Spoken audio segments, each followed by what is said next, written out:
Psychology പഠിക്കുക എന്ന് പറയുന്നതിന് പ്രായം ഒരു പ്രശ്നമേ അല്ല. ഒരു വലിയ സമുദ്രത്തിലേക്ക് ഒരു പായ്ക്കപ്പൽ കയറി, ഒരു പത്തേമാരിയിൽ കയറി, ഒരു പായ്ക്കപ്പലിൽ കയറി യാത്ര ചെയ്യുന്ന പ്രതീതിയായിരുന്നു. നാവികരായി ഞങ്ങളുടെ സജല മിസ്സും മെമന മിസ്സും ഒക്കെ ഉണ്ട്. അതിൻ്റെ കപ്പിത്താനായിട്ട് ഉസ്താദുണ്ട്. ഇവരെല്ലാം ഈ നാവികരെയെല്ലാം മേൽനോട്ടം വഹിക്കാനായിട്ട് ജാസ്മിൻസ് ഉണ്ട്.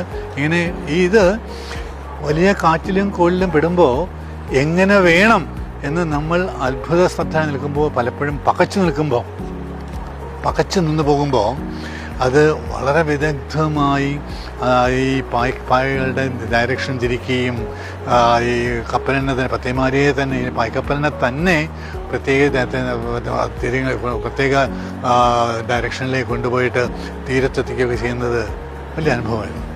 ഡിലൈറ്റ് 7 അങ്ങനെ എൻ്റെ ജീവിതത്തിലെ മറക്കാനാവാത്ത അനുഭവമാണ് എനിക്ക്. എന്നും ഞാൻ ഓർമ്മിക്കും. ഇത് മാത്രമല്ല, മനഃശാസ്ത്രം പഠിക്കുക, സൈക്കോളജി പഠിക്കുക എന്ന് പറയുന്നതിന് പ്രായം ഒരു പ്രശ്നമേ അല്ല എന്ന് തെളിയുകയും ചെയ്തു. ഓൺലൈൻ വേണോ ഓഫ്ലൈൻ വേണോ എന്ന ചോദ്യങ്ങൾക്കൊന്നും പ്രസക്തിയില്ല. ഡിലൈറ്റിലേക്ക് ചേരുക, ആയാതി ക്ലൗഡ്സിലേക്ക് വരൂ, ഡിലൈറ്റിൽ ചേരൂ.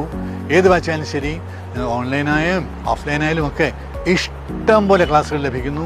തെറാപ്പികൾ, അങ്ങറ്റ തെറാപ്പികൾ പഠിക്കാൻ സാധിക്കുന്നു. ഇതിന് ഒരു വലിയ വാഗ്ദാനമായി, സമൂഹത്തിന് വലിയ വാഗ്ദാനമായി തന്നെ സാധിക്കും. ആ കാര്യത്തിൽ സംശയമേ ഇല്ല. It's A